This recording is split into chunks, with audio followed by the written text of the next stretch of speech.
The only difference between Makachero and Three Man Army ni ati Three Man Army ni Three Man Army, Makachero is Makachero all day. Makachero all day, every day. day.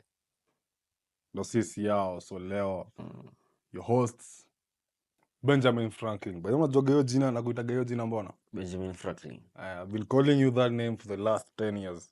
Unajua mbona? Why? Bunipatie reason. Haujui Kwanza mbona? mimi hujiuliza aje. As in unajua singine you hang out with people and they have all sort of names to call you. But kuna ile jina inakuwa consistent. Like mimi hujiuliza mbona najitanga hiyo. But nakumbuka kuna ule msee anaitangwa Franklin, ule Benjamin Franklin was one of the founders of US. United States. He was a philosopher. He was a publisher, like alikuwa writer. So he was a great guy. That's why hiyo jina you make sense juu when G man. Anyways, subscribe, like, manze, skiza to the end. We have some hot content. And then before tuanze, a few weeks back, people were comparing us to Three Man Army. Yeah. My question is to you, what do you think difference ya Makachero na Three Man Army ni nini?